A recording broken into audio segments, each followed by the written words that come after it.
وہ دیوتاؤں کی چہیتی تھی، پر اسرار سرگوشیاں اس کی رہنما تھیں، اس کی آنکھوں میں موت کی کڑکتی بجلیاں پوشیدہ تھی، وہ انتقام کی آگ میں جل رہی تھی، اس کے ہاتھ میں زندگی کی لکیر تھی اور نہ موت کی، وہ سانپ سے بھی زیادہ زہریلی تھی، اپنے دشمن کی کٹی ہوئی گردن دیکھنا چاہتی تھی، پر اسرار اور شیطانی قوتیں اس کی راہ میں حائل تھیں، پر اسرار قوتوں کی مالک ایک دو شیدہ کی ہنگاموں بری داستان عجیب دید بان۔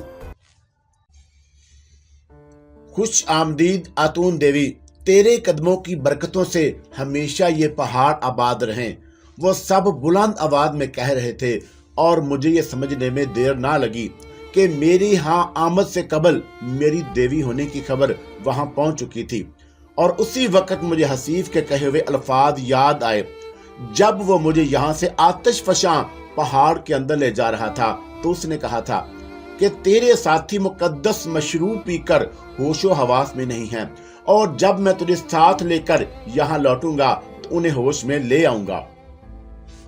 اس کا مطلب یہی تھا کہ میرے ساتھیوں کی وہ کیفیت ختم ہو سکتی تھی، انہیں ہوش میں لایا جا سکتا تھا۔ اٹھو، میں نے سجدے میں پڑی ہوئی نیم برہنہ کنیزوں اور غلاموں سے کہا، تمہیں آزادی مبارک ہو، یہ سب تیرے ہی قدموں کی برکت ہے اے دیوی۔ وہ سب بیک زبان یہ کہتے ہوئے سر جھکا کر کھڑے ہو گئے۔ انہیں ستونوں سے کھول کر ہوش میں لاؤ، میں نے اپنے تینوں ساتھیوں کی طرف اشارہ کیا، اور غلاموں نے میرا حکم سنتے ہی احرس، نثار اور مہا پجاری کو ستونوں سے کھول کر ہموار زمین پر لٹا دیا۔ اسی اسنا میں کئی کنیزیں تقریباً دوڑتی ہوئی ایک طرف گئیں، وہ لوٹ کر میرے ساتھیوں کے پاس بیٹھ گئیں، ان کے ہاتھوں میں چرمی بٹوے تھے، اور وہ ایک دیوار کے سوراخ میں ہاتھ ڈال کر نکال لائی تھیں، اور اسی کے ساتھ انہوں نے نوکدار مخصوص وعدہ کے چھوٹے خنجر بھی اپنے ہاتھوں میں لے رکھے تھے۔ میں ان کی حرکات کا بغور جائزہ لے رہی تھی۔ ان کنیزوں نے احرس، نثار اور مہا پجاری کے بازوؤں میں نوکدار خنجر سے شگاف ڈالے، اور پھر فوراً ہی ان شگافوں میں جڑی بٹووں سے کوئی صفوف نکال کر بھر دیا، اور صفوف بھرتے ہی خون بہنا بند ہو گیا تھا، اور مجھے یاد آیا کہ مفلوج کرنے کے لیے میرے بازوؤں میں بھی تو خنجر اتارے گئے تھے۔ اس خیال کے تحت ہی میری نظر اپنے ایک بازو پر پڑی۔ حیرت انگیز طور پر میرے دونوں بازوؤں میں کسی ایک پر بھی کوئی زخم کا نشان موجود نہیں تھا، حالانکہ وہ زخم بہت گہرے تھے۔ مفلوج کرنے اور انہیں ہوش میں لانے کے لیے یقیناً مختلف قسم کے صفوف استعمال کیے جاتے تھے۔ کنیزیں اپنا فرض انجام دے کر اٹھی، اور خلاف توقع مجھے پور اسرار سرگوشیاں سنائی دینے لگیں، اور سرگوشیوں میں مجھ سے جو کچھ کہا گیا مجھے لرزا دینے کے لیے کافی تھا۔ سن کہ یہ رات ختم ہونے والی ہے اور سورج طلوع ہونے والا ہے۔ سورج طلوع ہونے کے بعد ایک پہر بعد ہی پاتال میں دندناتا ہوا آتش فشاں بھڑک اٹھے گا، اور پھر مینار نما سیاہ پہاڑ کی چوٹی کا شیرازہ بکھر جائے گا۔ دیوتاؤں کا قہر زمین کے پیٹ سے سماج شکن دھماکوں کے ساتھ آسمان کی طرف بلند ہوتا چلا جائے گا، اور جب پلٹے گا تو زمین پر سیال آگ کے ساتھ دہکتے ہوئے پتھروں کی بارش ہوگی۔ کبیت کی بستی صفحہ ہستی سے حرف غلط کی طرح مٹ جائے گی، اور یہاں دور دور تک سیال آگ کا دریا بہہ رہا ہوگا۔ اس سے پہلے کہ ایسا ہو تو کبیت والوں کو لے کر یہاں سے نکل جا، اور اپنا لشکر بھی نکال لے، اور جو ابھی تک تیری اور تیرے ساتھیوں کی واپسی کا منتظر اسی جگہ کھڑا ہے جہاں تو اسے کھڑا چھوڑ کر آئی تھی۔ یہ ایک ایسی ہولناک تباہی کی پیش گوئی تھی جس کا تصور بھی دل دہلا دینے والا تھا، اور پھر میں نے اس پیش گوئی سے وہاں موجود کنیزوں اور غلاموں کو آگاہ کرنے میں دیر نہیں کی۔ حسیف نے سوراخوں کے ذریعے ان پہاڑوں میں ایک ایسا ترسیلی نظام مرتب کیا تھا کہ اس کے احکام چند ہی لمحوں میں ایک سرے سے دوسرے سرے تک پہنچ گئے۔ حسیف کی موت سے تو انہیں پہلے ہی آگاہ کر دیا گیا، اور یہ خوشخبری بھی دے دی گئی کہ وہ آزاد ہیں۔ اب تک میرے نئے احکام بھی پہنچ گئے، اور میں نے انہیں بتا دیا تھا وہ سب میرے ساتھ چلیں گے۔ اس دوران میں نثار، احرس اور مہا پجاری کو ہوش آ چکا تھا، اور یہ دیکھ کر وہ شاید حیران ہو رہے تھے کہ اب وہاں میری حکمرانی ہے۔ ان کی حیرانی کا اظہار ان کے چہروں سے ہو رہا تھا، اور میں انہی کے ہوش میں آنے کی منتظر تھی۔ بریسا یہ سوچ کر غالباً ابھی تک میرے قریب ہی کھڑا تھا کہ دیوی گویا اس پر دوسروں کی نسبت زیادہ مہربان ہے۔ اس کے علاوہ حسیف کی خاص کنیزیں اور غلام بھی اپنے فرائض کی بجا آوری کے بعد میرے روبرو سر جھکائے ادب سے کھڑے تھے۔ انہوں نے میرے احکام تمام ہی کبیت والوں تک پہنچا دیے اور میں سمجھ رہی تھی کہ ان کنیزوں اور غلاموں نے حسیف کی موت کے بعد خود کو اپنے طور پر اب میری خدمت کے لیے مخصوص کر دیا ہے، اور میرے لیے یہ امر یقیناً حیران کن ہی تھا۔ ایک یقینی ہولناک تباہی کے بارے میں جاننے کے باوجود ان میں سے کوئی بھی مجھے وہاں تنہا چھوڑ کر نہیں گیا، اور انہیں یقین ہوگا کہ وہ گویا اپنی دیوی کی امان میں ہے، اور جب تک وہ دیوی کے ساتھ ہیں موت ان تک نہیں پہنچ سکے گی۔ نثار احرس اور مہا پجاری کو اس وقت ہوش آیا جب میں کنیزوں اور غلاموں کو آنے والے ہولناک تباہی کی خبر دے چکی، اور انہیں کچھ بھی خبر نہیں تھی کہ ساری بھاگ دوڑ کیوں ہو رہی ہے۔ ان کی سوالیہ نظریں اسی لیے میری طرف اٹھی ہوئی تھی، مگر میں نے انہیں کچھ بتانے میں وقت ضائع کیے بغیر وہاں موجود تمام کنیزوں اور غلاموں کو ساتھ چلنے کا حکم دیا۔ پھر میں اور میرے ساتھی ان کنیزوں اور غلاموں کے جلوں میں مختلف سرنگوں کی اس جال سے نکل کر سوراخوں کے ذریعے پھسلتے ہوئے پہاڑوں کی دنیا سے باہر آ گئے۔ بریسا رہنمائی کے لیے میرے ساتھ ساتھ موجود تھا، اور میں جیسے ہی باہر آئی سارے کبیت والے میرے سامنے سجدہ ریز ہو گئے۔ ان میں عورتیں، مرد، بچے اور بوڑھے سبھی تھے، اور میرے حکم پر وہ سجدے سے اٹھے اور میرے حق میں نعرے بلند کرنے لگے۔ اس وقت تک سورج طلوع ہو چکا تھا، اور مجھے ان لوگوں کے ساتھ ان کی سواریاں بھی نظر آ رہی تھیں، اور اس بار وادی کے جانور بھی تباہی میں ابھی ایک پہر باقی تھا۔ ایک بڑے پتھر پر چڑھ کر میں نے بلند آواز میں انہیں مخاطب کیا، اے کبیت والو، تمہیں آزادی مبارک اور نئی بستیاں بھی جہاں اب تمہیں آباد کیا جائے گا۔ کیا تم اس پر خوش ہو کہ تمہیں یہاں سے نکال کر کہیں اور بسا دیا جائے؟ کیا تم اپنے آتون دیوی کے ساتھ چلنے پر آمادہ ہو؟ تمہیں خبر کی جا چکی ہے کہ اس زمین کے حصے پر دیوتاؤں کا قہر ٹوٹنے والا ہے، اور تم یہاں نہیں رہ سکتے۔ ان سبھی نے بیک وقت زبان میرے ساتھ چلنے پر آمادگی کا اظہار کیا، اور مجھے یہی ان سے توقع بھی تھی۔ پھر میں ان سب کو ساتھ لیے اپنے لشکر تک پہنچ گئی، اور لشکر میں جیسے زندگی کی نئی لہر دوڑ گئی۔ انہوں نے خوشی اور جوش میں آتون دیوی زندہ باد کے نعرے بلند کرنے شروع کر دیے۔ کبیت کے جوانوں کی تعداد میرے لشکر سے زیادہ ہی تھی، عورتیں، بچے اور بوڑھے ان کے علاوہ تھے، اور وہ سبھی صحت مند اور تندرست و توانا تھے، اور یہی وہ لوگ تھے جنہیں زخمی سپاہی نے وحشی قبیلے کا نام دیا تھا۔ اسی وحشی قبیلے کے افراد اب میرے مطیع و فرما بردار بن چکے تھے۔ حسیف کی خاص کنیزوں اور غلاموں نے مجھے اور میرے تینوں قریبی ساتھیوں کو اپنے حلقے میں لے رکھا تھا، گویا ان کی حیثیت میرے حفاظتی دستے کی سی تھی، اور انہی میں بریسا بھی شامل تھا، جس سے یہ اعزاز حاصل تھا کہ وہ میرے گھوڑے کے بالکل پیچھے اس کا گھوڑا تھا۔ میں نے اسے اشارے سے آگے بلایا، اور وہ نثار کے گھوڑے کے ساتھ ساتھ چلنے لگا، اور میری دائیں جانب احرس اور پھر مہا پجاری کے گھوڑے تھے، اور بائیں جانب نثار اور بریسا چل رہے تھے، اور میں نے بریسا کو جو عزت دی یہ ان لمحوں کا قرض تھا جب وہ مجھے ایسا مرد معلوم ہوا جو شدید خطرے کے وقت اپنی عورت کو پناہ میں لے لیتا ہے۔ اس وقت جب غلاموں نے ہمیں چاروں طرف سے گھیر لیا تھا اور میں بریسا کے سینے سے لگی ہوئی تھی، میں بریسا کو عزت دے کر انہی لمحوں کا قرض ادا کرنا چاہتی تھی۔ اب ہم ہولناک تباہی کا شکار ہونے والی اس وادی سے نکل آئے تھے، اور اس کے باوجود میں وہاں سے مزید دور نکل آنا چاہتی تھی۔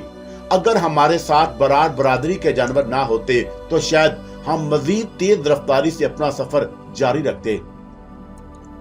اس دوران اپنے تینوں ساتھیوں کو میں نے مختصراً کچھ اہم باتوں سے آگاہ کر دیا، اور انہیں اب یہ معلوم ہو چکا تھا کہ اس قبیلے کا شیطان بوڑھا سردار حسیف مر چکا ہے اور آتش فشاں بھڑکنے والا ہے، اور پیش گوئی کے عین مطابق سورج طلوع ہونے کے ٹھیک ایک پہر بعد اچانک ہمیں زمین ہلتی ہوئی محسوس ہوئی۔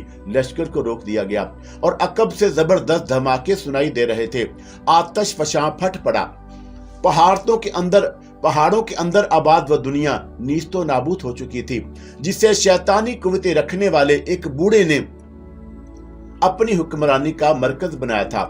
खजीरा की रहनुमाई में कबीर की तरफ जाते हुए मैंने नसार और दस्तों के सालारों ने रास्ते को अपने जहन में रखा था ताकि वापसी के वक्त हमें दुश्वारी ना हो, और यही वजह थी कि हम रास्ता नहीं भटके और हम ऐसे रास्ते पर सफर कर रहे थे जो हमारा जाना पहचाना था।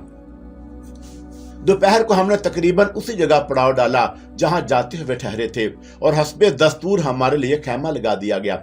हमने खैमे ही खाना खाने के लिए कह दिया और मैंने खैमे में बरीसा को भी बुलाने का हुक्म दिया। क्या बात है, देवी अपने इस नए पुजारी पर कुछ ज्यादा ही मेहरबान मालूम हो रही है। आहरस ने अपनी आदत के मुताबिक मेरी तरफ झुक कर सरगोशी की, क्योंकि वहां महापुजारी और नसार भी मौजूद थे। बको मत, मैंने भी हस्बे आदत उसे मोहब्बत से डांटा, और मेरी आवाज भी धीमी ही थी। तू हर एक को अपना रकीब समझने लगता है, मगर ये तो बता दे कि वो है क्या। शायद वो शरारत से बाज ना आया होगा, कुछ तुझे क्या लेना। और सुन, अगर तूने अपनी हरकतें ना छोड़ी तो मैं तुझे महापुजारी के साथ एक बार फिर तरियाल भेज दूंगी। लूट नहीं मची हुई कि फिर भेज देगी, वैसे भी अब उसकी जरूरत नहीं रही। वो क्यों? ये जो जहां से अपने साथ एक फौज सफर मौज ले जा रही है, किस दिन काम आएगी। आहरस मुस्कुराया। हंसी हंसी में आहरस ने वाकई पति की बात कह दी। अब समीर और उसके लश्कर की मुझे जरूरत नहीं रही।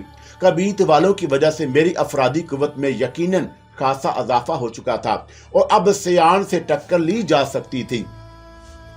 ऐ नसार, कि तुमने एक बात पर गौर किया? मैंने मुस्कुराकर अपनी दाएं जानब बैठे हुए नसार को मुखातब किया और फिर खुद ही उसके सवाल का जवाब दे दिया। महापुजारी और आहरस को हमने एक नया लश्कर लेने ही तो भेजा था। देख ले, ये अपने साथ एक लश्कर ले आए हैं। उसके अलावा हसीन कनीजें, खूबसूरत औरतें और बच्चा मुनाफे में हैं, जो आइंदा एक और नए लश्कर की राह हमवार कर सकते हैं। आहरस ने गोया गिरा लगाई, और ये बात उसने इतनी बेसाख्ता अंदाज में कही थी कि मेरे साथ नसार और महापुजारी भी जोर से हंस पड़े। उसी वक्त बरीसा अंदर दाखिल हुआ और मुझे ताजीम दी, और मैंने उसे बैठने का इशारा किया। बरीसा के आते ही खाना भी आ गया, और खाना खाते हुए भी फिर वही सिकर छिड़ गया। नसार ने भी संजीदगी के साथ इस मामले में अपनी राय का इजहार किया। ए आतून, अब सियान से अगर हमारी अफरादी कुव्वत ज्यादा नहीं तो उससे कम भी नहीं कही जा सकती। कबीत वालों के तेरे साथ आ जाने से सूरत हाल खासी बदल गई है। फिर सिर्फ मेरे ज़ेरो नगी 2 बस्तियां थीं और मेरी अफरादी कुव्वत दुश्मन के मुकाबले में 1/4 के करीब थी। फिर तो मेरे साथ आ मिली और हमारी अफरादी कुव्वत दुगनी हो गई। उसके बाद हमने अपनी आबाई बस्ती दोबारा हासिल कर ली और उसी के साथ 2 और कबीले हमारे ज़ेरो नगी आ गए। अब ये कबीत वाले भी हमारे साथ आ मिले हैं। इनके लिए या तो अपनी बस्ती ही के करीब एक अलग बस्ती बसाना पड़ेगी, या फिर इन्हें अव्वल और आदम की बस्तियों में और कुछ को अपनी बस्ती में जगह देना पड़ेगी। इस मौके पर महापुजारी बोल उठा। ए अजीम आशिर के अजीम बेटे नसार, मेरी मान तो कबीत वालों को अलग ही बसा, उससे उनकी शिनाख्त बरकरार रहेगी। दर्रे वाली पहाड़ी की एक जानब तेरी बस्ती है और दूसरी जानब तू इन्हें बसा दे कि वहां की जमीन जरखेज और उम्दा है। चश्मे का पानी भी उनके करीब रहेगा।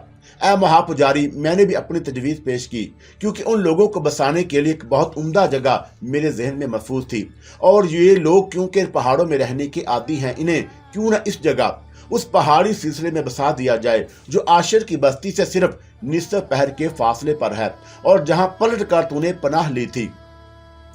सब अपने अपने कहे जा रहे थे। आहरस भी पीछे ना रहा, और जिसको बसाने के गम में हम असल मौजू से हट गए हैं, उस गरीब से कोई झूठे मुंह भी नहीं पूछ रहा कि बोल तू खुद कहां बसना या उजड़ना चाहता है। आहरस ने हरीसा की तरफ देखा। ए आहरस, हरीसा या किसी को भी कबीत वाले को क्या खबर कि कौन सी जगह बेहतर रहेगी।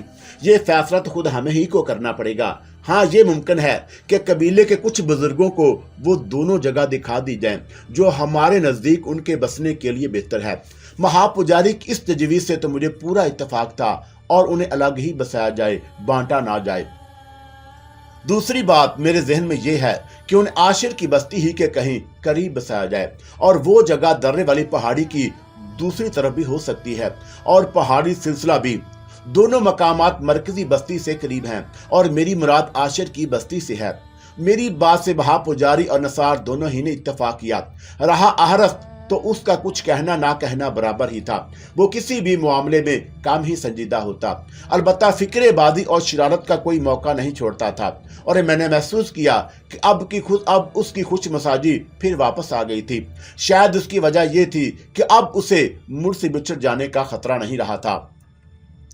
खाने से फरागत पाकर हमने कुछ देर आराम किया और फिर आशर की बस्ती का रुख किया। उस वक्त सूरज गुरूब हो रहा था जब हम पहाड़ी दर्रे में दाखिल हुए और फिर दर्रे से गुजरकर बस्ती की तरफ चल दिए। और मेरे हुक्म पर कबीत वालों ने फिलहाल बस्ती के बाहर ही पड़ाव डाल लिया और लश्कर भी वहीं रुक गया। कनीजे और गुलाम बहरहाल मेरे साथ ही रहे। बरीसा भी उन्हीं में शामिल था और मेरे करीबी साथियों में ये बस्ती सिर्फ आहरस के लिए नई थी। वो पहली बार ही यहाँ आया था। हवेली से बाहर निकलकर आज़म ने हमारा इस्तकबाल किया और कामयाब लौटने पर मुबारकबाद दी। कनीजों और गुलामों के रहने का बंदोबस्त उसी हिस्से में किया गया जो मेरे लिए मखसूस था और मेरी ख्वाबगाह के दाएं और बाएं जानब वाले कमरे उन्हें दे दिए गए। हवेली के उस हिस्से में पहले जो खादमाएं और खिदमतगार मुतय्यन थे उन्हें वहां से हटा दिया गया। हवेली के उसी हिस्से से करीब तर वो हिस्सा जो नसार के लिए वक्फ था, वहां इतनी गुंजाइश थी कि आहरस और महापुजारी के लिए जगह निकल सके, सो उनका भी बंदोबस्त हो गया। दिन भर के सफर ने थका दिया था, इसलिए खाने से फारग होकर बस कुछ ही देर में मैंने आहरस के साथ हवेली के बाग में चहलकदमी की और फिर अपनी ख्वाबगाह की तरफ लौट आई। अब मैं आराम करना चाहती थी। दूसरे दिन सुबह नाश्ता करके हम सब उस बड़े कमरे में जमा हो गए जो अजलासों के लिए मखसूस था। इस अहम अजलास में नसार के नायब अव्वल की कमी महसूस हो रही थी, वरना सभी मौजूद थे और नसार पहले ही अपने एक कासद को गुज़श्ता रात अव्वल की तलबी का परवाना लेकर रवाना कर चुका था। वादी सबद पर हमला कोई मामूली बात नहीं थी और जिसका फैसला हम रास्ते में कर चुके थे। इस सिलसिले में तमाम अहम अफराद से मशवरा करना जरूरी था और उन अफराद में अव्वल का नाम भी शामिल था। अव्वल को आज शाम तक पहुंच जाना चाहिए और फिर भी उसकी गैर मौजूदगी के सबब इब्तदाई अजलास को मुअत्तल नहीं किया जा सकता था। इस अजलास का दूसरा अहम मौजू कबीत वाले थे और पहले मैं उसे दूसरे मामले को निपटाना चाहती थी। वो एक अलग कबीला था और मेरे नजदीक इंसाफ का तकादा ये था कि उनका सरदार उनमें से हो, चाहे वो मेरी या नसार की नियाबत ही क्यों न करे। जाती तौर पर मेरे दिल में अपनी नियाबत कराने की कोई ऐसी ख्वाहिश नहीं थी, लेकिन मसरत का तकादा यही था कि कबीत का सरदार मेरा ही नायब कहलाता। उसकी वजह यह थी कि नसार से उन लोगों का कोई ज़हनी या रूहानी रिश्ता अस्तवार नहीं हो सका था। फिर ये कि मुझे उन लोगों को सयान के मुकाबले लड़ाना भी था और वो खुद मुझसे वाबस्ता करते तो गोया ये जंग खुद उनकी जंग होती। और उन्होंने मुझे देवी तस्लीम कर लिया था और मैं उनकी अकीदत से फायदा उठा रही थी। वो भी मुझे देवी मानते थे। नसार, आज़म और अव्वल को भी इस बात का बखूबी अंदाजा हो चुका कि मैदान जंग में ये अकीदत कितनी सूदमंद और कारगर साबित होती है और मैं इसीलिए कबीत वालों से अपना ये ताल्लुक कायम रखना चाहती थी। बरीसा अपने साथ उन 7 बुजुर्गों को ले आया जो बाकायदा अजलास में शुरू हुआ। मैंने कबीले को उन 7 बुजुर्गों को मुखातब किया जो मुझे ताजीम देकर एक तरफ मुद्दब बैठ गए।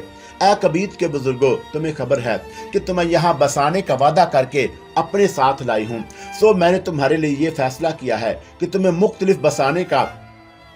मुख्तलिफ बस्तियों में बसाने और बांटने की बजाय किसी एक ही जगह बसाया जाए ताकि तुम्हारी अलग पहचान बाकी रहे कि तुम कबीत वाले हो। दूसरा फैसला मैंने ये किया है कि तुम अपनी देवी यानी मुझसे ज्यादा दूर ना रहो, सो मेरा क़याम इसी बस्ती में है। और फिर मैंने इन दोनों जगहों के बारे में बता दिया जो उनके लिए सोची थी। मैं चाहती हूँ कि तुम ये दोनों जगह देखकर खुद फैसला करो कि तुम्हारा कहाँ बस जाना तुम्हारे लिए बेहतर होगा। आज शाम तक दोनों जगह देखकर तुम मुझे अपने इरादे से आगाह कर दो। दूसरी अहम बात यह है कि हसीफ की मौत के बाद मेरी ख्वाहिश है कि तुम्हारा सरदार तुम्ही में से हो और अपने कबीले की रवायात के मुताबिक तुम जिसे अपना सरदार बनाना चाहोगे वो तुम्हारी देवी के लिए काबिल कबूल होगा। मैं अपनी बात कह चुकी, अब तुम बोलो। कुछ देर तक सकूत तारी रहा और फिर एक चौड़े दहाने वाले बूढ़े ने मेरी इजाजत से बोलना शुरू किया। ए आतून देवी, तूने हमारे बारे में जो 2 फैसले किए हैं उस पर हम तेरे शुक्रगुजार हैं।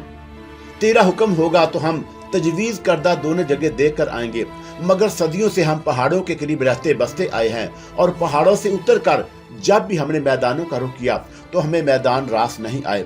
और पहाड़ों ही की तरफ लौटना पड़ा। सो अगर यहाँ से निस्फ पहर के फासले पर पहाड़ी सिलसिले मौजूद हैं तो हमें इजाजत दे कि हम वहां बस जाएं और वो जो मर गया जिसे हम नफरत भी करते थे और डरते भी थे, उससे पहले हमारे कबीले का जो सरदार था और जिसे हसीफ ने कत्ल कर दिया था, कबीले की रवायात के मुताबिक सरदार होने का हक उसी की औलाद को था और उसकी औलादों में से जालिम हसीफ ने किसी को भी जिंदा नहीं छोड़ा। और हम खुश नसीब हैं ए अतून देवी कि तूने हम पर फजल किया। अब तू हम में से जिसे हमारा सरदार बना देगी वो हमें कबूल होगा। ये कहकर बूढ़ा चुप हो गया। मगर ए बुजुर्ग, ऐसी सूरत में कबीले की रवायात क्या हैं जबकि साबिक सरदार की औलादों में से कोई जिंदा ना बचे? नसार ने सवाल किया।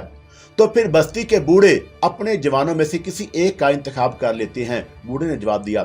और उन बूढ़ों को कौन मुंतखब करता है? आहरस ने शोशा छोड़ा। उनकी उम्रें, बूढ़े ने बताया।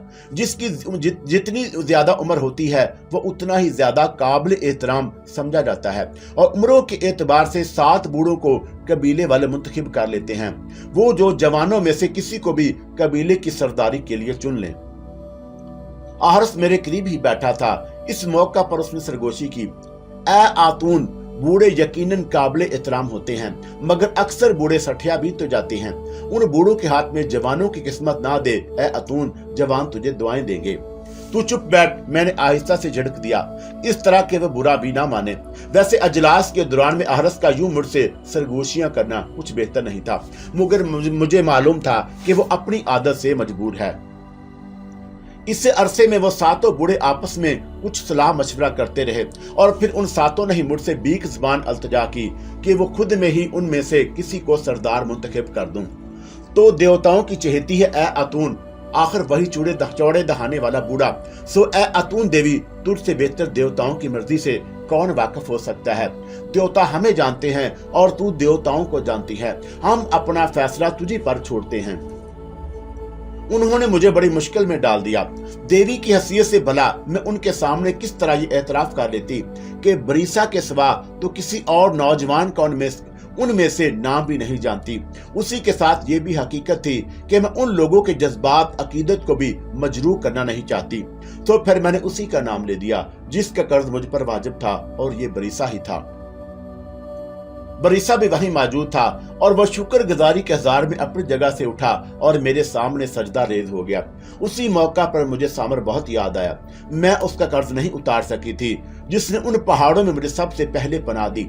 अगर वो इस वक्त जिंदा होता तो शायद मैं कबीले की सरदारी के लिए उसी का नाम लेती।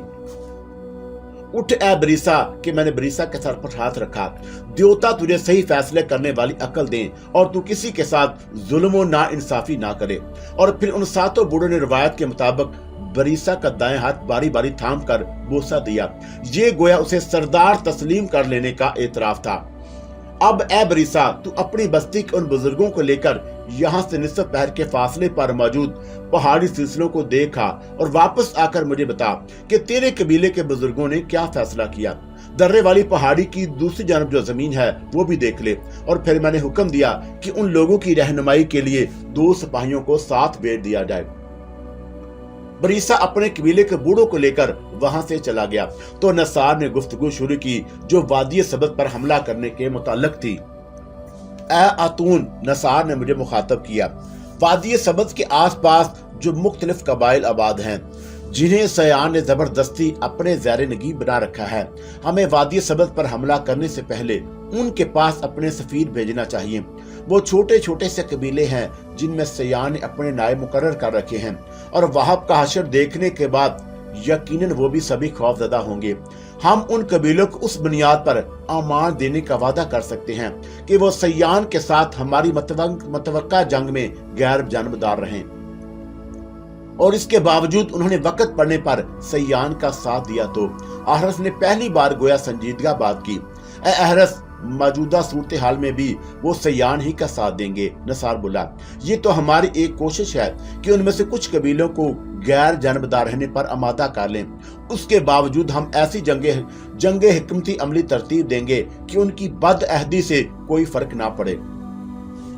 उन छोटे छोटे कबीलों के अलावा भी जिनका जिक्र सरदार ने किया। सयान ने चंद और कबीलों को भी मुआहदा अमन में बांध रखा है। अहसन ने भी गुफ्तगू में हिस्सा लिया। हमें उन कबीलों की तरफ से भी अपने सफीर भेजना पड़ेंगे और ये सफीर किस तरह रवाना किए जाएं? महाब पुजारी ने एक अहम सवाल किया और हमारे सरदार नसार की तरफ से आज़म ने जवाब दिया। नहीं, नसार बोल उठा, ए आज़म, अगर हमने ऐसा किया तो ये एक बड़ी गलती होगी। तो फिर ए सरदार, आज़म ने दरियाफ्त किया, ये सफीर वादी सबज के असल वारद सरदार आशिम की बेटी अपनी तरफ से भेजेगी। नसार ने जवाब दिया, तेरा सरदार तो वादी सबज का वारिस नहीं है ए आज़म, फिर उसे बिला सबब वादी सबज पर हमला करने का क्या हक है? अगर सफीर मेरी तरफ से भेजे गए तो उसे जार ही समझा जाएगा, जिसे कोई भी कबीला पसंद नहीं करता। और यही सफीर मजलूम मकतूल सरदार आशिम की बेटी ने अपनी जन्म से रवाना किए तो वादी सबज पर उसके हमले को उसका हक समझा जाएगा। ऐसी सूरत में ऐन मुमकिन है कि वो कबाइल जिन्हें मुआहदा अमन के तहत सयान ने अपने साथ बांध रखा है, इस मामले में सयान का साथ ना दें और गैर जानबदार हो जाएं। इसका बिल्कुल अमकान है ए नसार, महाब पुजारी ने कहा। अब तक वो कबाइल इसीलिए सयान का साथ देते रहे होंगे कि वादी सबज का कोई दावेदार ही नहीं। बतौर खास मुझे दो सरदारों से ये उम्मीद है कि जब उन्हें मालूम होगा कि मोहतरम सरदार आशिम की बेटी जिंदा है और अपना हक हासिल करना चाहती है तो वह सयान का हरगिज साथ नहीं देंगे।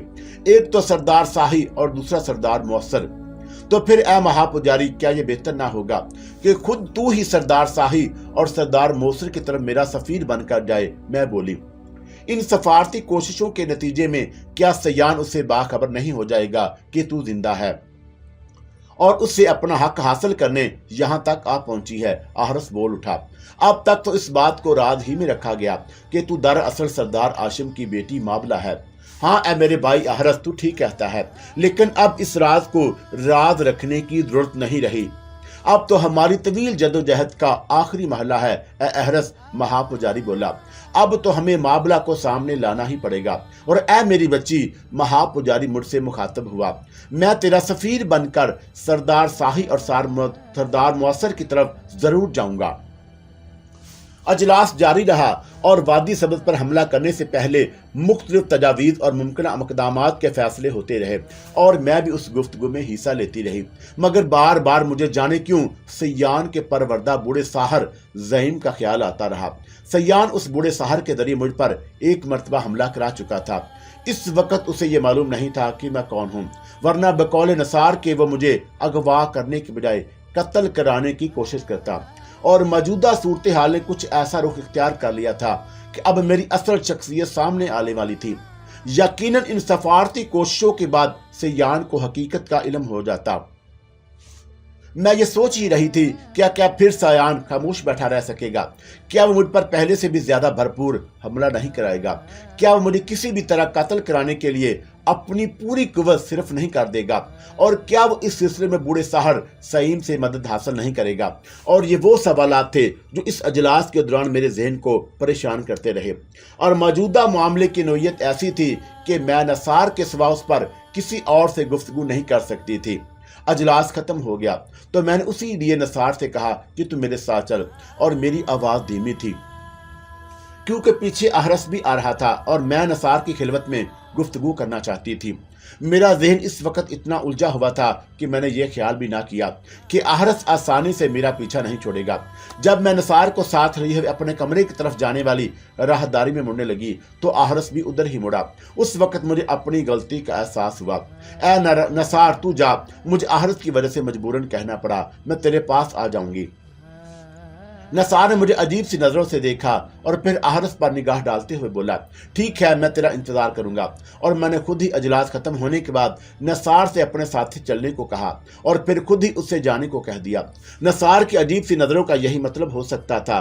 और फिर उसने आहरस पर निगाह डाली और वो भी मेरे नजदीक बेईमानी नहीं था, गोया मैंने आहरस को इस पर तरजीह दी थी और आहरस ने पहले ही की तरह एक बार फिर मुझे उलझन में मुब्तला कर दिया। उस पर सितम यह हुआ कि आहरस ने कमरे में दाखिल होते ही मुझसे कहा कि वो नसार तेरा इंतजार कर रहा होगा, तू उसके पास कब जाएगी। उसके लहजे में शरारत थी। तुझे क्या मैं जाऊं या ना जाऊं, तू कह, तू मुझसे क्या कहना है। मैंने कहा, तुझे मुझसे कुछ कहना ही होगा जब ही मेरे साथ आया है। और मेरे लहजे में चुभन थी जो ज़ाहिर है कि हालात का तकाजा थी। तो मैं इसी वक्त तेरे साथ आया करूं जब तुझे कुछ कहना हो। मुझे तो तुझसे कुछ नहीं कहना, बोल अब। वो मेरे करीब बैठकर कहने लगा। उसका अंदाज लड़ाका औरतों जैसा था। बोल ना, चुप क्यों बैठी है, अब जबरदस्ती है कोई कि कुछ ना कुछ जरूर बोलूं। तू क्यों फजूल बातें करता रहता है। तुझे मालूम है कि मैं तुझसे बिछड़ कर कितना तड़पता रहा हूं, और अब तू मिली है तो सीधे मुंह बात भी नहीं कर रही। सच बड़ी जालिम है तू। आहरस मेरे जज्बात और एहसास से कतई बेखबर होकर अपनी ही हाँकता रहा, और फिर जब उसने महसूस कर लिया कि मेरा जहन वाकई किसी मसले में उलझा हुआ है तो वो उठ खड़ा हुआ और मैंने इत्मीनान का सांस लिया। आहरस ने शायद अपनी बातों में मेरी अदम दिलचस्पी से मेरे उलझे हुए जहन का अंदाजा लगाकर मेरी जान बख्श दी थी, वरना शायद अभी वह मजीद बैठता। उसके अलावा मैंने उसे ये लालच भी दिया कि शाम को उसके साथ घूमने फिरने चलूंगी। आहरस चला गया तो मैं अपने कमरे से निकली और नसार हवेली के जिस हिस्से में था उधर कदम बढ़ाने लगी। हर तरफ मैंने कनीजों और गुलामों को मुस्तैद और चौकन्ना पाया। वो सभी मसला थे और कनीजों के हाथ में तलवारें और गुलाम खांडा लिए हुए थे। मैं जिधर से गुजरती अदब से झुक जाते।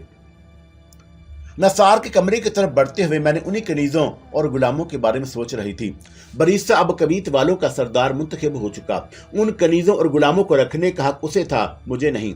और यूं भी इस हवेली में मुझे उनकी हिफाजत और निगरानी की कोई जरूरत नहीं थी। मैं नसार के कमरे में दाखिल हुई तो वह मुझे कुछ मलोल अफसुर्दा सा दिखाई दिया। मैं उसके करीब जा बैठी और पूछा, तू किस सोच में है ए नसार। कोई खास बात नहीं, उसने मुझे टालना चाहा। तू कह दे ए अतून, क्या बात है जिसके लिए मुझे अपने कमरे में ले जा रही थी। वो बात तो खैर मैं तुझसे करूं ही, मगर पहले अपनी उदासी का सबब बता। मेरा ख्याल है कि तू आहरस की वजह से। हाँ ए अतून, वो मेरी बात काट कर बोला, तुझे अब कोई एक फैसला करना ही पड़ेगा। कैसा फैसला?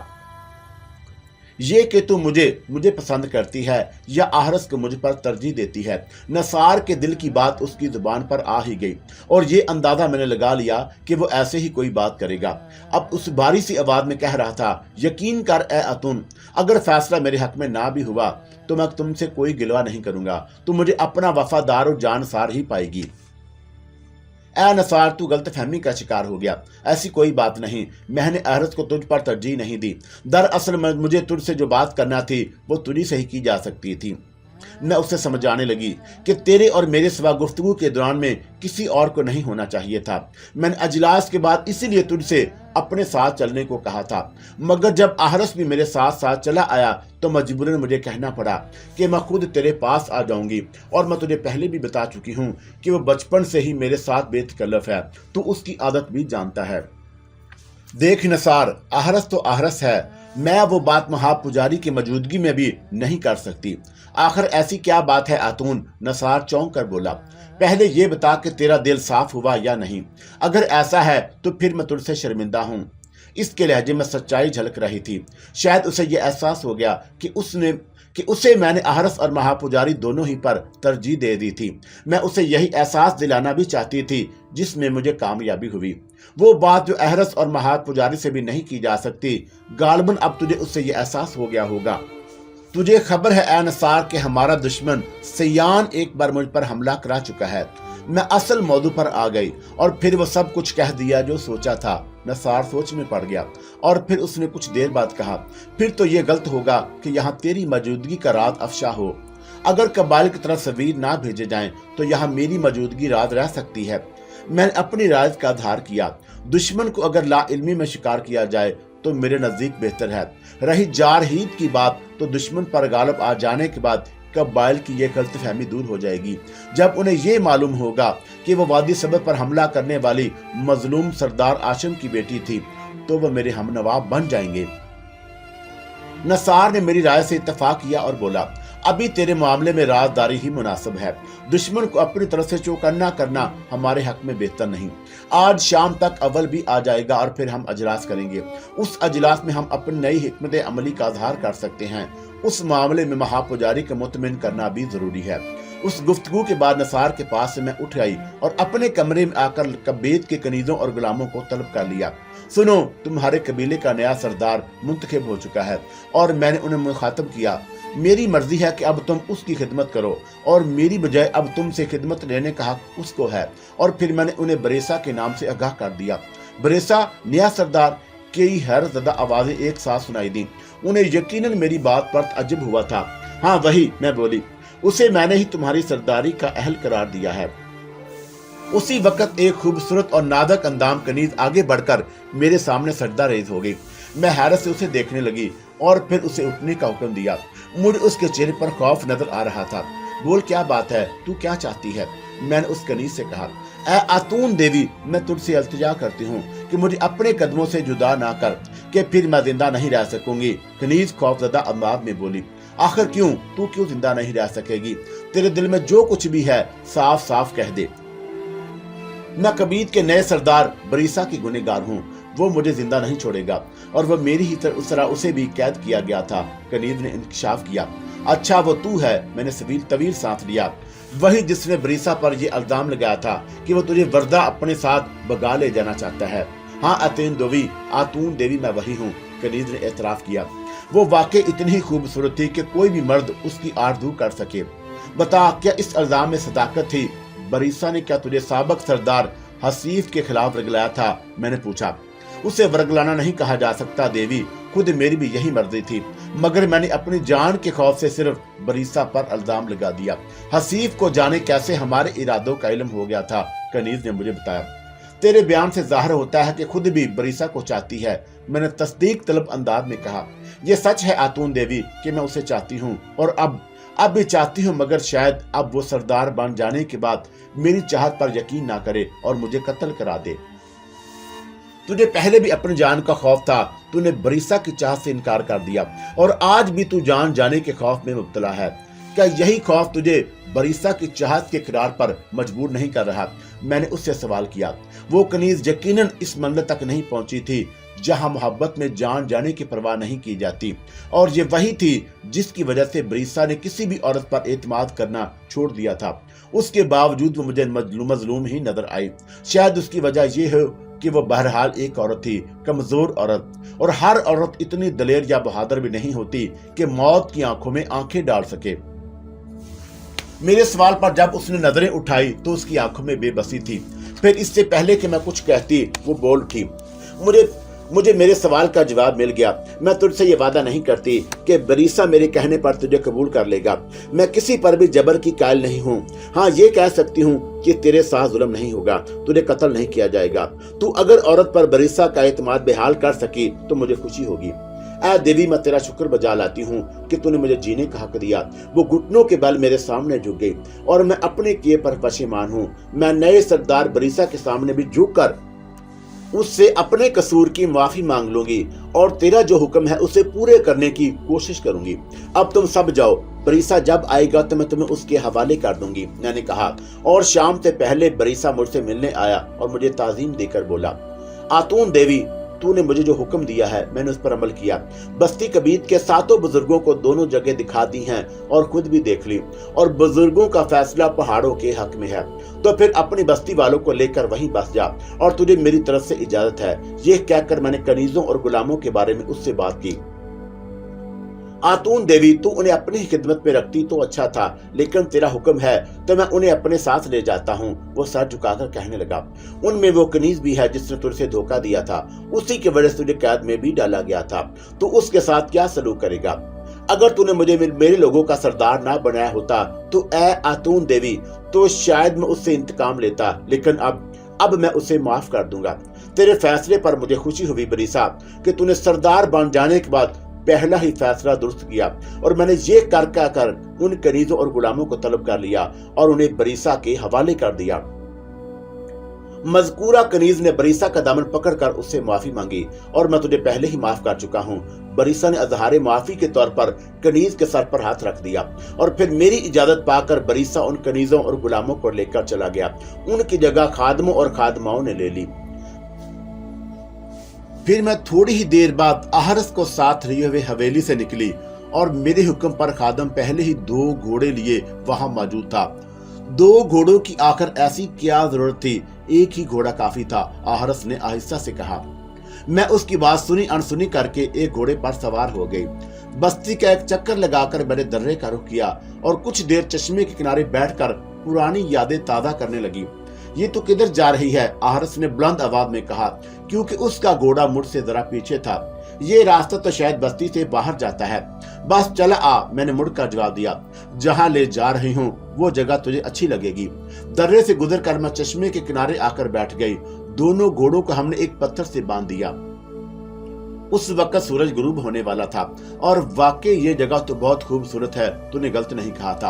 अहरस इर्द गिर्द का जायजा लेते हुए बोला और अहरस के साथ मेरे वहां बैठे ज्यादा देर नहीं हुई थी कि अचानक एक जानब से ढोल बजने की आवाज आई और मैं चौंक उठी। ढोल की थाप के साथ कुछ और नामूस से सादों के बजने की आवाजें भी आ रही थी। वो एक अजीब सी लय थी जो मेरे दिल को अपनी तरफ खींच रही थी।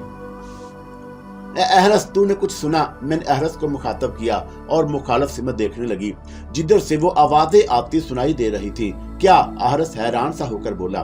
ढोल बजने की आवाजें, मैंने उसे बताया, और ढोल के साथ कुछ दूसरे साथ भी बज रहे थे। मुझे तो कुछ सुनाई नहीं दे रहा, कुछ नहीं बज रहा, तेरे कान बज रहे हैं, अहरस ने कहा। मैं समझी कि वो दानिस्ता शरारत कर रहा है और उससे बोली, चल देखते हैं वहां चलकर। कहते ही मैं उठ खड़ी हुई, मगर कहां? वहां जहां से ये आवाजें आ रही हैं। मैं झुककर पत्थर से बंधा हुआ घोड़ा खोलने लगी। सूरज गुरूब होते ही शाम का धुंधलका फैलने लगा और मैं जैसे उन वादों की तरफ खिंचती चली जा रही थी। उसी के साथ घोड़ों की पसलियों पर भी अपने घुटनों का दबाव बढ़ाती जा रही थी। अहरस का घोड़ा मेरे घोड़े के साथ साथ दौड़ा जा रहा था। रुक जा आतून, अचानक अहरस चीख उठा, तू ये कहां चली जा रही है? मैं नहीं रुकी और न अहरस की बात का कोई जवाब दिया। मैं उसे बता चुकी थी कि कहां जा रही हूँ, फिर भी वो मुझसे सवाल कर रहा था और मुझे उसकी मुदाखलत गिरा गुजर रही थी। ढोल की थाप पहले की निस्बत तेज हो गई और मुझे महसूस हो रहा था कि जल्द ही मैं उस जगह पहुंच जाऊंगी जहां से वो पुरकशिश आवाज सुनाई दे रही थी। और फिर मैंने एक अजनबी आवाज सुनी, ए अतुन चली आ के ज़ईम तेरा मुंतजिर है। ज़ईम, मेरे ज़हन में छनाका सा हुआ। तो क्या ये उस बूढ़े साहर ज़ईम की आवाज है जो मुझे एक बार अगवा करने की कोशिश कर चुका है? और ढोल की थाप के साथ ही वही एक आवाज मुझे मजीद आगे बढ़ने की तरगीब दे रही थी। उसी वक्त मैंने महसूस किया कि किसी ने हाथ आगे बढ़ाकर मेरे घोड़े की बागें खींच ली और मैं जैसे कोई ख्वाब देखते देखते चौंक उठी। और फिर मैंने बाएं जर मुड़कर देखा, वो अहरस ही था जिसने मेरे घोड़े की बागों पर हाथ डाला था और वो चीख कर मुझसे कह रहा था, तुझे क्या हो गया है आतून? और मुझे महसूस हुआ कि एकदम जैसे हर तरफ सन्नाटा फैल गया। ढोल बजने की आवाजें बंद हो चुकी और अब ज़ईम की तरगीबी आवाजें भी नहीं आ रही थीं और मेरा घोड़ा रुक चुका और अहरस भी अपने घोड़े को रोके मुझे हैरत से देखे जा रहा था। शाम का धुंधलका आहिस्ता आहिस्ता तारीकी में मदगम हो रहा था। अब मुझ पर यह हकीकत मुनकशिफ हो चुकी थी कि आज फिर बूढ़े साहर ज़ईम ने मुझ पर अपना सहर आजमाया था। अगर मेरा साथ अहरस ना होता तो शायद मैं उसी तरह घोड़ा दौड़ाती हुई तन्हा वादी सबस तक जा पहुंचती। अब ये बात भी मेरी समझ में आ गई कि अहरस को वो आवाजें क्यों सुनाई नहीं दी। वो शरारतन इनकार नहीं कर रहा था। ए अहरस, अब वापस चले, मैंने घोड़े को वापसी के लिए मोड़ते हुए कहा। मगर तू यहाँ किस लिए आई थी, ये तो बता दे। तुझे घुमाने फिराने के लिए, मैंने हंस कर जवाब दिया। जाहिर है मैं उसे असल बात नहीं बताना चाहती थी। अच्छा, तो तू जानबूझकर मुझे तूने तंग किया है और फिर कभी तेरे साथ घूमने फिरने को ना कहूं, अहरस ने भी अपना घोड़ा मोड़कर कहा। बड़ी जल्दी समझ गया तू, हालांकि तेरी सूरत से कतई कोई ये अंदाजा नहीं लगा सकता कि तू इतना अक्लमंद होगा। मैंने उस पर चोट की। वो तो खैर मैं हूं ही अक्लमंद, और तेरे कान जो अचानक बजना शुरू हो गए हैं, बजना बंद हो गए, वो चिढ़कर कहने लगा और मैंने हंसकर घोड़ा आगे बढ़ा दिया। उसी बात को हंसकर मैं टाल देना ही मुनासिब था और मैंने ऐसा ही किया। वापस बस्ती तक पहुंचने में हमें इतनी देर हो चुकी कि नसार को हमारी तरफ से फिक्रमंद होने लगी। वो खादमों और मुहावजों से हमारे ही बारे में पूछ गुछ कर रहा था। महापुजारी भी उसी के साथ था। तू कहाँ चली गई थी आतून? मैं तो तेरी तरफ से परेशान हो गया, महापुजारी मुझे आते हुए देखकर बोला।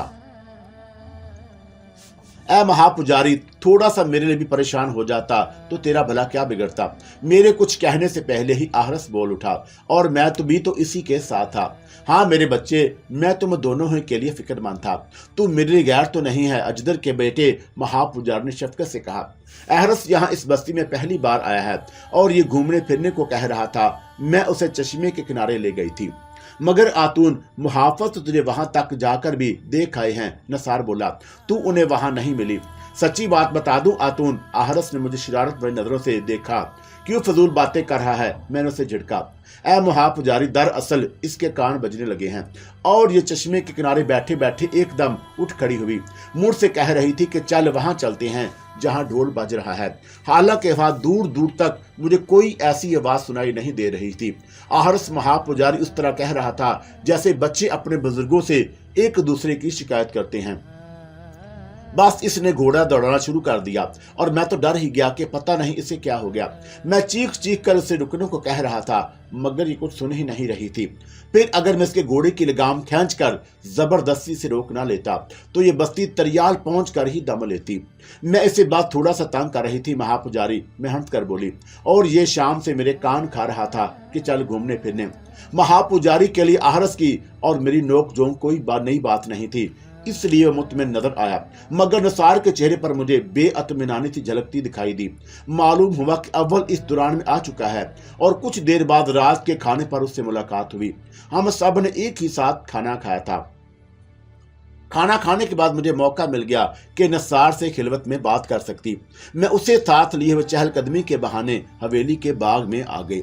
इससे पहले कि मैं कुछ कहती, नसार बोल उठा, ऐ अतून, आज तो मैंने पूरी इसरार सरगोशियां सुनी हैं। उन्हीं को सुनकर मैं तेरी तरफ से फिक्रमंद हो गया था। कब? मैंने चौंक कर पूछा। उस वक्त जब तू अहरस के साथ जा चुकी थी, वो बताने लगा। मैं अपने कमरे में अकेला था कि मुझे सरगोशियां सुनाई देने लगी। मुझे बताया गया कि ज़ईम ने तुझ पर दूसरी बार वार किया है, मगर तू उसके वार से बच जाएगी क्योंकि तेरे साथ आहरस भी है। आहरस जो कुछ कह रहा था ऐ नसार, वो गलत नहीं था। और मैंने ये कहकर पूरा वाकया बयान कर दिया और फिर बोली, उसने मुझे आतून ही कहकर पुकारा था। इसका मतलब यह है कि उसे अभी तक मेरी हकीकत का इल्म नहीं। हाँ, नसार बोला, सयाह ने वहाब से तेरा यही नाम सुना होगा और उस बूढ़े साहर ज़ईम को तेरा यही नाम बताया होगा। सरगोशी में मुझसे भी यही कहा गया कि हमें सयान से पहले उस बूढ़े साहर से निमटना चाहिए। मगर कैसे नसार? मैंने सवाल किया। ये तो खुद मुझे भी नहीं मालूम, नसार ने लाइल्मी का इजहार किया। मुझसे जो कहा गया मैंने तुझे बता दिया। मुमकिन है इस सिलसिले में मुझे भी सरगोशियां सुनाई दी। मैं बोली और फिर हम बाग से लौट आए। फिर मेरा अंदाजा दुरुस्त साबित हुआ। उसी रात सोने से पहले मैंने सरगोशियां सुनी। अब तक मैं यही समझी थी कि बूढ़ा साहर ज़ईम भी वादी सबज में रहता होगा, मगर ऐसा नहीं था। मुझे सरगोशियों में बताया गया कि वादी सबज के शिमाल में निसफ पहर की मुसाफत पर 2 पहाड़ हैं। उन्हीं में से एक पहाड़ उसका मस्कन था। उस बूढ़े ने वहां अपनी एक अलग दुनिया बसा रखी है। उसी इलाके के सबसे बड़े सरदार सयान की सरपरस्ती हासिल थी, इसीलिए कोई उसके खिलाफ आवाज नहीं उठाता। मुख्तलिफ बस्तियों के अय्याश नौजवान का एक गिरोह बूढ़े साहर के साथ ही उस पहाड़ पर रहता है और ये नौजवान उसके खिदमतगार कहलाते हैं। ये खिदमतगार आस पास की बस्तियों से कंवारी और खूबसूरत लड़कियां जबरदस्ती उठाकर ले जाते हैं और उन्हें रोकने वाला कोई नहीं, क्योंकि उनके पास ज़ईम की निशानी होती है और ये निशानी उनके सीनों पर कुछ आड़ी तिरछी लकीरों की सूरत में होती थी, जिसे सभी जानते पहचानते हैं। और ये खिदमतगार जिसे बस्ती में पहुंच जाते, वहां से जो चाहते उठा लाते, इनका हाथ कोई न रोकता। और ये वो बस्तियां थी जिनमें सयान के नायब मुकर्रर थे और जहां सयान का हुक्म चलता था। सरगोशी में मुझे ताकीद की गई कि मैं सिर्फ नसार को अपने साथ ले जा सकती हूँ। उसके अलावा ये भी कि मुझे और नसार को राजदारी से काम लेना है और किसी को कुछ नहीं बताना कि हमें कहाँ और किस लिए जाना है। मासूम और बेगुनाह लोगों पर बूढ़े साहर ज़ईम की सूरत में जो अजाब मुसल्लत है, ऐ मामला, वो तुझे और नसार ही को खत्म करना है। तू नसार को लेकर जल्द ही ज़ईम की तरफ जाएगी और देखेगी कि नेकी बदी पर गालब आ गई। उन अल्फाज के साथ ही सरगोशियां खत्म हो गई। मुझे बूढ़े साहर ज़ईम से टकराने का हुक्म मिल चुका था और ये खुशखबरी भी पहले सुना दी गई कि मुझे और नसार को इस पर गलबा हासिल हो जाएगा।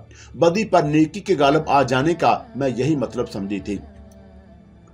नसार से कहा गया कि हमें सयान से पहले ज़ईम से निमटना चाहिए, इसलिए फिलहाल वादी सबज पर हमला करना अजीम मुहिम्मन की हुक्म से रूगर्दानी के मुतरादिफ था, सो मैं इसका तसव्वुर भी नहीं कर सकती थी।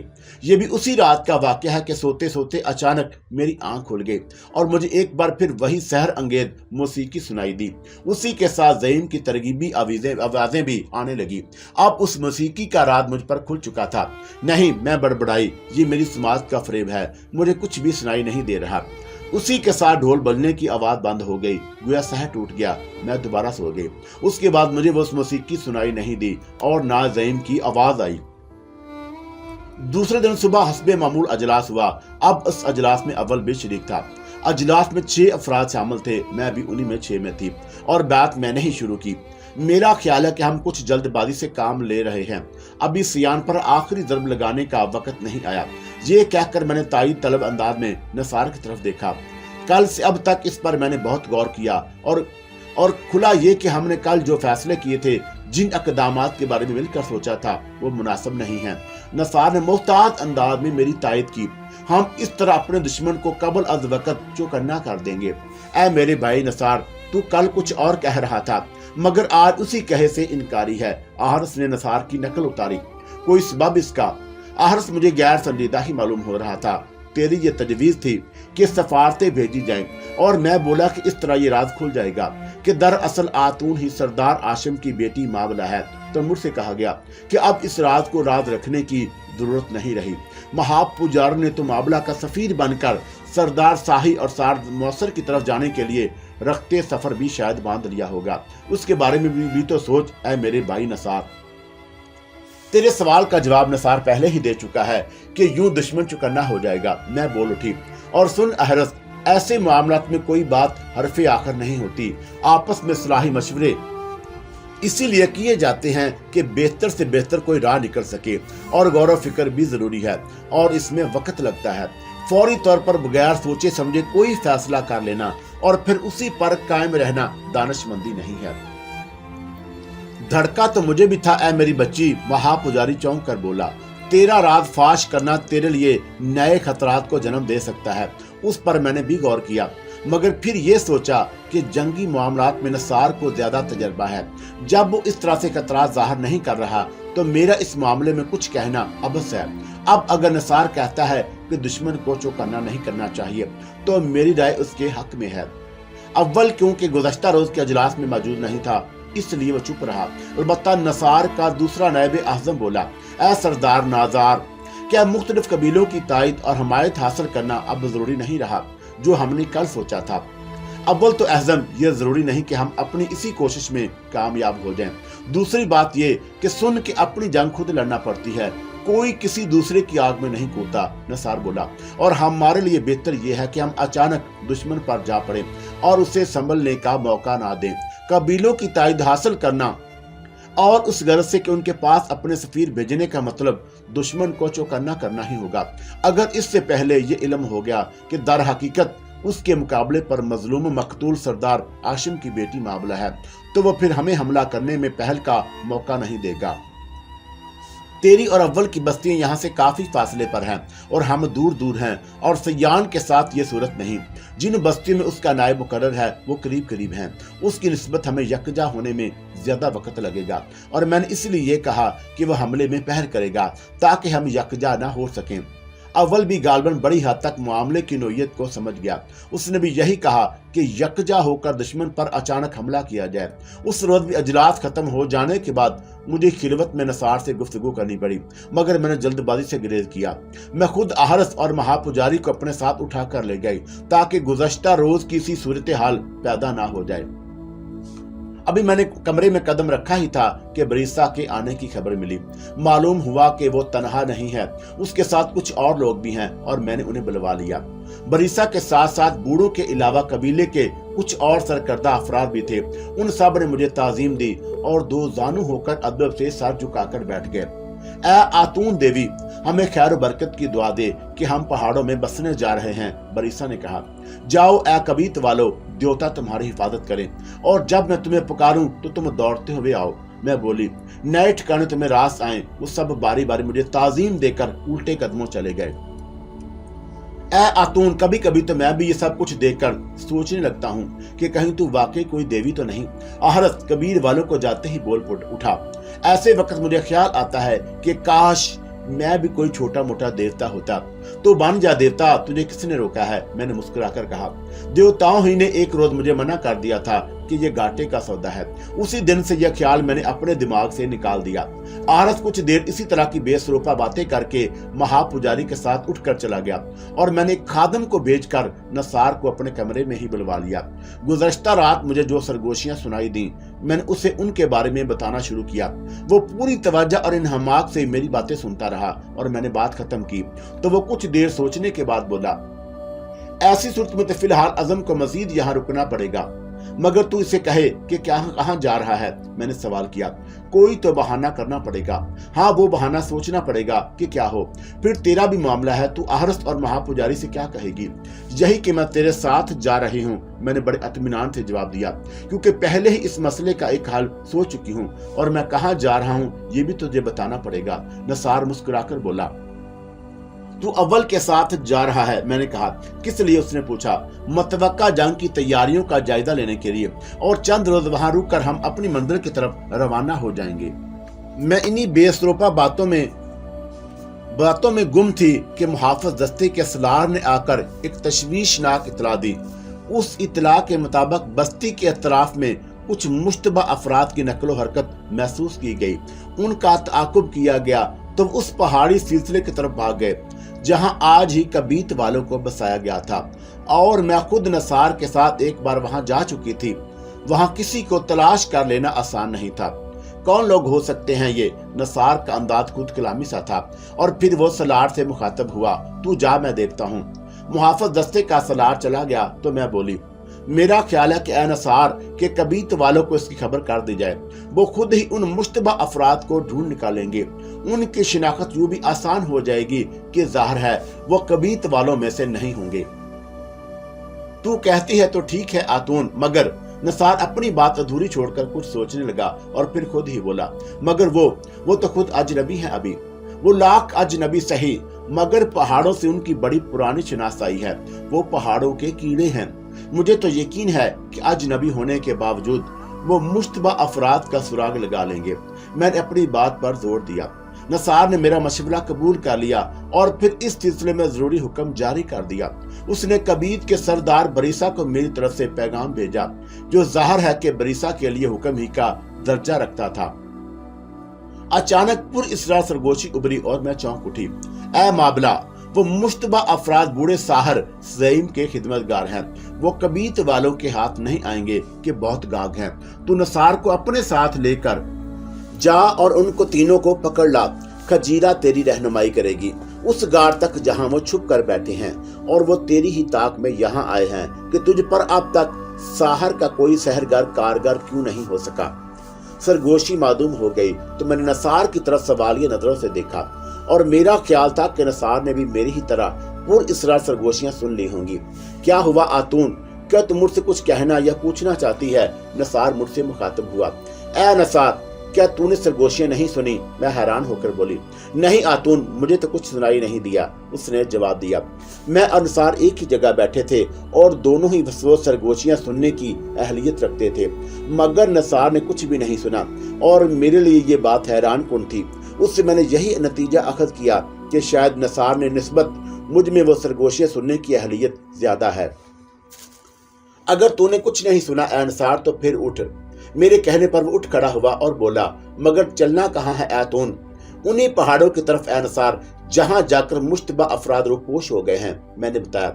लेकिन तूने तो कबीत के सरदार बरीसा की तरफ अपना पैगाम भेजा है।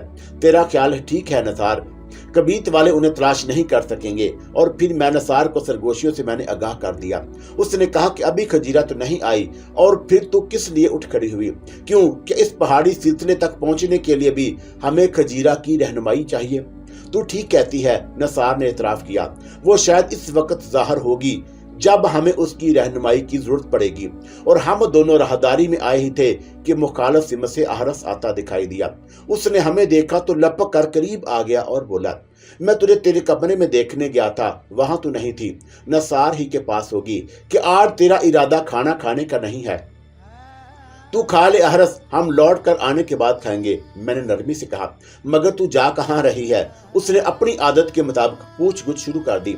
ऐ मेरे भाई अहरस, कुछ मुश्तबा अफराद को बस्ती के अफराफ में देखा गया है। और मुझसे पहले नसार बोल उठा और ताक़ुब किए जाने पर वो उसी पहाड़ी सिलसिले में जाकर रूपोश हो गए हैं जहां कभी तू भी रूपोश हुआ था, और हम दोनों उन्हीं की तलाश करने। अगर वाकई वो मुश्तबा अफराद हैं, रूपोश हुए हैं, तो फिर तुम दोनों की वापसी कई दिन बाद ही हो सकेगी। अहरस बात कर बोला, और मेरा नेक मशवरा ये है कि तुम लोग खाने पीने को भी कुछ साथ लेते जाओ, वरना बाद में पछताना पड़ेगा। क्योंकि ऐ मेरे भाई नसार, सांप निकल जाने के बाद लकीर पीटने से कुछ नहीं होता। तेरे मशवरे का शुक्रिया मेरे भाई अहरत। नसार खिलाफी तवक्का मुस्कुरा दिया। तू देखेगा कि हम एक पहर बाद ही लौट आएंगे, तो फिर ठीक है, मैं भी तुम दोनों की वापसी का इंतजार करूंगा, और उतनी देर तक तो मैं भी भूख आसानी बर्दाश्त कर सकता हूँ। अहरस का लहजा चढ़ाने वाला था। अच्छा, अब राह खोटी ना कर और हमें जाने दे, मैं अहरस से बोली। और सुन, तूने वादा किया है कि हमारी वापसी तक भूखा रहेगा, भूलना मत। मगर वादा सिर्फ एक पहर तक भूखा रहने का है, कई दिन तक नहीं, अहरस ने कहा। और मैं आगे बढ़ गई। नसार भी मेरे पीछे आ गया, और कुछ ही देर बाद मैं और सार तेजी से घोड़ा दौड़ाते हुए पहाड़ों की तरफ जा रहे थे।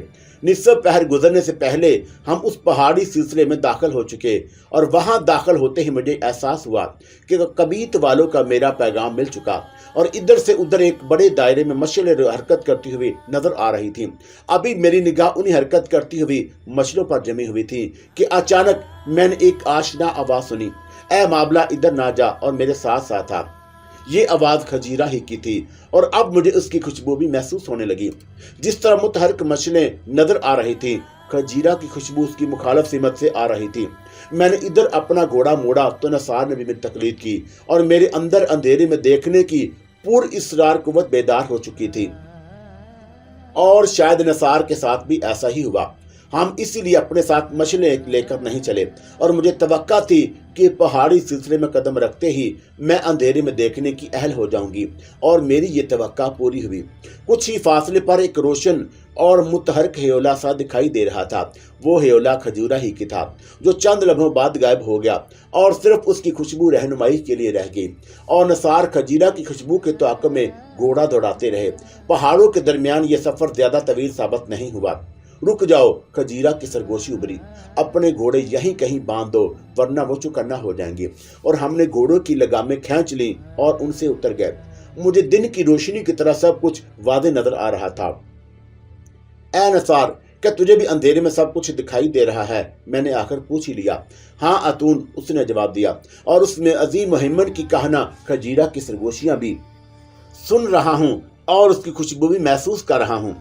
अपने घोड़े हमने उसी पहाड़ी के दामन में एक बड़े से पत्थर से बांध दिए, जहां रुक जाने के लिए कहा गया था। खजीरा की खुशबू अभी तक हमारी रहनुमाई कर रही थी, और अब हम दाएं जन्म के एक पहाड़ पर चढ़ रहे थे। कुछ ही ऊपर जरा बुलंदी पर मुझे रोशनी सी नजर आई, और मैं चौंक उठी। बूढ़े साहर ज़ईम के खिदमतगारों से मुझे ऐसी हमाकत की तवक्का नहीं थी कि वो अपनी निशानदही के लिए मशल जलाकर सोएंगे। हम उसी सिमरोशनी की सिमत बढ़ रहे थे कि अचानक मेरी समाज से किसी घोड़े की हिनहनाने की आवाज टकराई, और ये आवाज भी उसी रोशनी की तरफ से आई थी।